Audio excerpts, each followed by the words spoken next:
नमस्कार देवियों, सज्जनों और सरप्रिय छात्रों, आप सबका हार्दिक स्वागत है शिक्षा पॉइंट पर। उपस्थित हूँ। आज की बहुत ही उपयोगी वीडियो होने वाली है ये, क्योंकि हम देखते हैं जो अंग्रेजी मीडियम के छात्र हैं उनकी हिंदी वैसे कमज़ोर होती है, लेकिन जो हिंदी मीडियम के छात्र हैं उनकी हिंदी बोलते तो अच्छे ढंग से हैं, लेकिन लिखने की जब बात आती है तो बहुत सारी अशुद्धियां होती हैं। तो लेखन संबंधी जो सामान्य अशुद्धियां हैं जिन पर थोड़ा सा ध्यान दे करके हम उन अशुद्धियों से बच सकते हैं। अपनी हिंदी को जो हमारी मातृभाषा है, जिसका हम रोज़मर्रा के जीवन में बहुत उपयोग करते हैं, प्रयोग करते हैं, लेकिन बोलते सही हैं, लिखते गलत हैं। तो कैसे वो लिखावट में गलतियां कम हों, न के बराबर हों, भाषा कैसे शुद्ध हो जाए, शुद्ध लिखने लग जाएं, हम इस चीज़ को देखना आवश्यक है। देखते हैं, मात्राएं हम सब जानते हैं, ये छोटी क्लास की बात है। आपको लगता होगा कि ये क्या लिखा है मैं इन्हीं सब चीज़ों में वो चीज़ बताने वाला हूँ जिनसे आप अपनी अशुद्धियों को सुधार सकते हैं। ये सभी क्लास के लिए ये कॉमन प्रॉब्लम है। ये पहली क्लास से ले लो, प्रारंभिक जो कक्षाएं हैं वहाँ बच्चे गलतियाँ करते हैं तो बात समझ में आती है, उनको समझ में नहीं है आ रही अभी। लेकिन 10वीं 12वीं और ऊपर तक के छात्र अगर इस तरह की गलतियाँ करते हैं, एक पत्र लिखते हैं ढेरों गलतियाँ करते हैं। क्यों होती है वो गलतियाँ? हम सबसे पहले समझें कि ये जो मात्राएँ हैं, इन मात्राओं का क्या मतलब है। तो स्वरों का संक्षिप्त रूप जिनका प्रयोग व्यंजनों पर किया जाता है वे ये हैं। ये स्वरों का संक्षिप्त रूप है। ऊपर ये आ है, ई है। आ के लिए कोई मात्रा निर्धारित नहीं होती है ना। इसमें अगर ये आ सुनाई देता है, आ उसमें मौजूद है, हलंत कर देंगे तो आ नहीं है, ऐसा मानते हैं, तो उसके लिए कोई मात्रा निर्धारित नहीं है। आ के लिए आप देखिए, आ का जो ये वाला डंडा है यही यहाँ पर मात्रा के रूप में प्रयोग में लिया गया है। ई इस तरह से, बड़ी ई, दीर्घ ई इस तरह से, ह्रस्व ऊ इस तरह से, दीर्घ ऊ उल्टा कर देते हैं। री का जो ये वाला हिस्सा है यही यहाँ मात्रा के रूप में प्रयुक्त होता है। ए का एक ऊपर मात्रा, ऐ के लिए दो, ओ के लिए ये वाला जो हिस्सा है यही यहाँ पर है। उसी तरह से औ का जो ये वाला हिस्सा है ये मात्रा के रूप में प्रयुक्त होता है, और ये वाला जो हिस्सा है ये डबल हो जाता है यहाँ, और ये इस तरह से यहाँ पर प्रयुक्त होता है। ये उदाहरण हैं सारे। ये क वर्ग का उदाहरण दिया है मैंने हर जगह। इसी तरह से क से लेकर ज्ञ तक जितने भी व्यंजन हैं सभी पर ऐसी ही मात्राओं का प्रयोग होता है। फिर गलतियाँ क्यों होती हैं? तो गलतियां इसलिए होती हैं कि हम ध्वनि पर यानी आवाज़ पर ध्यान नहीं देते। थोड़ा सा ध्यान दीजिए, जहां पर एक मात्रा है वहां पर कम मुंह खुलता है और आवाज़ भी कम निकलती है। लेकिन जैसे हम आ बोल रहे हैं तो कम आवाज़ निकली, मुंह भी कम खुला। आ बोलेंगे तो उसमें ज़्यादा मुंह खुलेगा। उसी तरह से का बोलेंगे तो ज़्यादा मुंह खुलेगा। इसका मतलब है उसमें आ की मात्रा मौजूद है, आ की मात्रा उसमें लगनी चाहिए। इसी तरह से अन्य व्यंजनों में समझना चाहिए। हम की और की, है ना, ये इसका प्रयोग जहाँ करना होता है, छोटी ई की मात्रा का जहाँ प्रयोग करना होता है वहाँ बड़ी ई की कर देते हैं, जहाँ बड़ी की मात्रा का प्रयोग करना है वहाँ छोटी कर देते हैं। वो इसलिए करते हैं कि हम साउंड पर यानी कि आवाज़ पर ध्यान नहीं देते। ठीक प्रकार से अगर आवाज़ को समझा जाए, सुना जाए, ध्यान दिया जाए, कम आवाज़ एक मात्रा, छोटी की मात्रा या ह्रस्व की मात्रा, और अगर बहुत आवाज़ निकल रही है तो दीर्घ स्वर की मात्रा उसमें प्रयुक्त है। इतना अगर ध्यान में रख लिया जाए तो मात्रा संबंधी गलतियाँ नहीं होंगी। इसके बाद इसी तरह से ये सारी मात्राओं का है। हम कुल और कूल, है ना, ठंडा कूल जब लिखेंगे तो बड़ा ऊ लगेगा। कुल में छोटा ऊ, कम ध्वनि निकल रही है। कि मैंने कहा कि तो यहाँ कम आवाज़ है की में, तो छोटी की मात्रा लगेगी, है ना। यह किताब उसकी है, तो यहाँ की में बड़ी ध्वनि सुनाई दे रही है, तो की मात्रा बड़ी होगी जो आगे की तरफ से लगती है। उसी तरह से कू और कृ, इसके लिए दीर्घ मात्रा हिंदी में प्रयुक्त होती नहीं, इसी तरह की मात्रा होती है, कृषि, पृथ्वी आदि।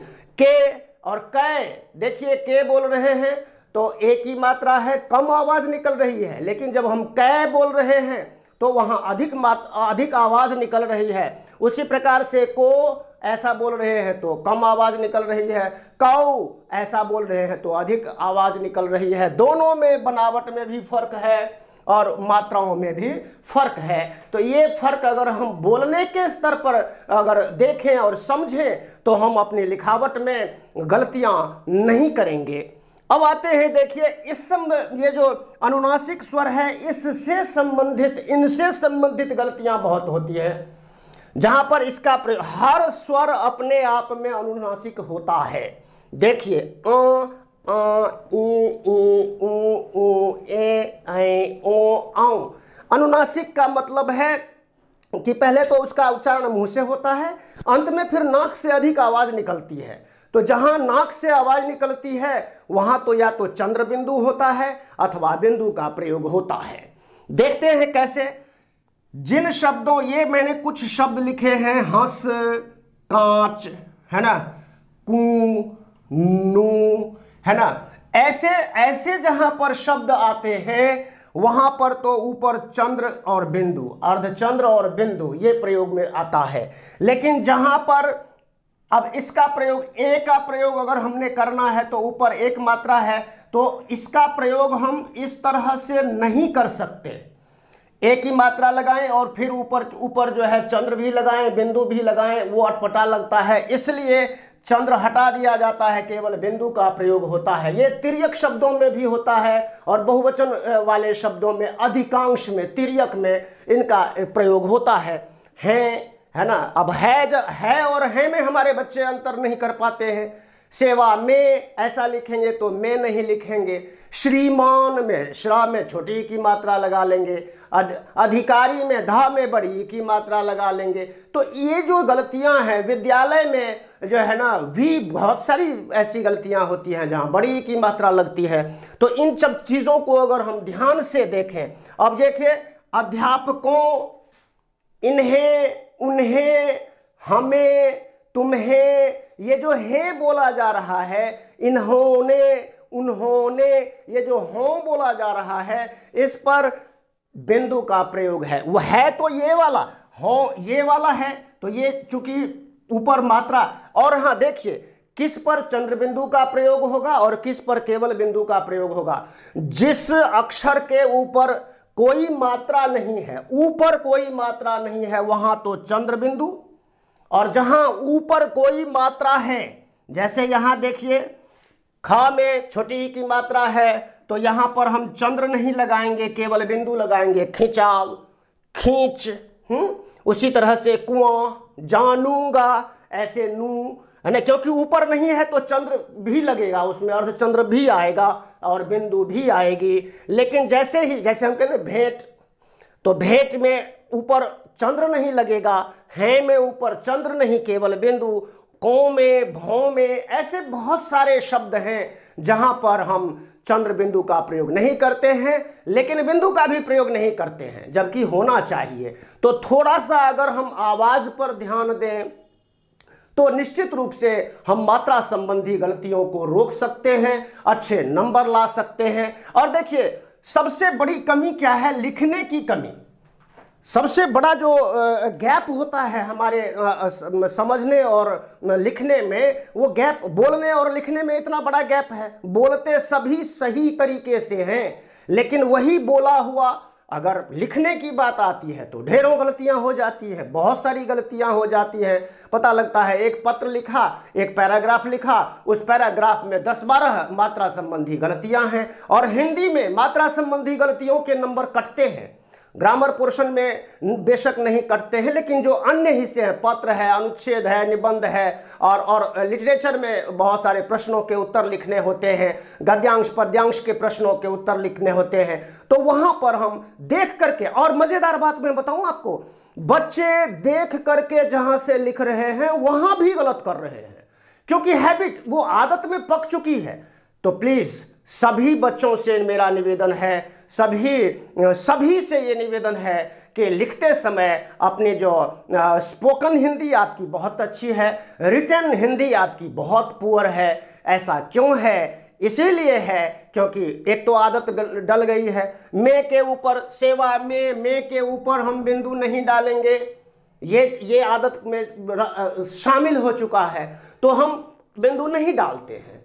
अगर ये डालने की, अच्छा इस पर बिंदु का प्रयोग होता है, सेवा में श्रीमान जब लिखते हैं तो श्री इस तरह से लिखना चाहिए। एक बार अगर आपको एक चीज समझ में आ गई और आपने इन बातों पर थोड़ा सा फोकस कर लिया, तो मैं समझता हूं आपकी लिखावट न केवल इम्प्रूव होगी बल्कि आप शुद्धता की ओर भी बढ़ेंगे, आप शुद्ध हिंदी लिख पाएंगे। आप बोलते बहुत शुद्ध हिंदी हैं, लेकिन लिखते समय आप बोली हुई बात को भी गलत तरीके से लिखते हैं। का तरीका क्या? केवल गलती क्या है जी? मात्रा।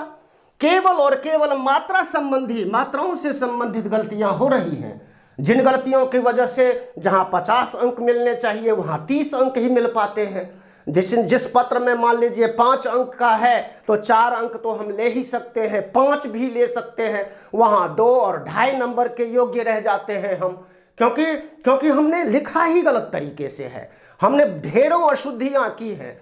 तो साउंड पर ध्यान दीजिए, कम आवाज तो ह्रस्व स्वर का प्रयोग, और अगर ज्यादा आवाज निकल रही है तो दीर्घ स्वर का प्रयोग होगा। हम सभी जानते हैं दीर्घ स्वर कौन कौन से हैं। आ दीर्घ स्वर है, बड़ी ई दीर्घ स्वर है, बड़ा ऊ दीर्घ स्वर है, और ये सब भी दीर्घ स्वर हैं। दीर्घ का मतलब है जहां 2 स्वर हैं, उस पर मैं नहीं जाऊंगा कि ये 2 स्वरों से कैसे बने हैं, ये अलग टॉपिक है, यहाँ उसका औचित्य नहीं है। सिर्फ ये समझें, और आ, छोटी ई, छोटा ऊ और ये री, ये जो है ये ह्रस्व स्वर कहलाते हैं। और आपको मैं बता दूं, यही 4 मूल स्वर भी हैं। कौन कौन से? एक तो अ, छोटी ई, छोटा ऊ और ये री, ये ह्रस्व स्वर हैं, या इन्हीं को मूल स्वर कहते हैं। इन्हीं स्वरों के मेल से बाकी स्वर बनते हैं, कहीं गुण संधि हो करके, कहीं वृद्धि संधि हो करके। तो ये सामान्य नियम है, ये सामान्य टिप्स हैं आपके लिए कि आप इनसे संबंधित, हम जब, हाँ अब ये तिर्यक रूप में ये वाला प्रयोग होता है, जैसे अध्यापकों, बच्चों, है ना, शिशुओं, ऋतुओं, है ना, ये जहां पर ओ की ध्वनि सुनाई दे तो समझिए वहां पर बिंदु लगाना मत भूलिए भाई, आप बिंदु लगाना भूल जाते हो। और लेकिन अगर बहुतिर्यक रूप बहुवचन में अगर संबोधन वाला है तो संबोधन में कई लोग बोल देते हैं प्यारे बच्चों, है ना, प्यारे बच्चों नहीं, प्यारे बच्चों, यहाँ केवल ओ है, यहाँ बिंदु का प्रयोग नहीं है क्योंकि ये संबोधन है। तो संबोधन वाले जो तिर्यक बहुवचन के रूप होते हैं, जैसे मैं बोलता हूँ नमस्कार देवियों, सज्जनों और सर्वप्रिय छात्रों, मैं न तो छात्रों बोल रहा हूँ, न देवियों बोल रहा हूँ, न सज्जनों बोल रहा हूँ।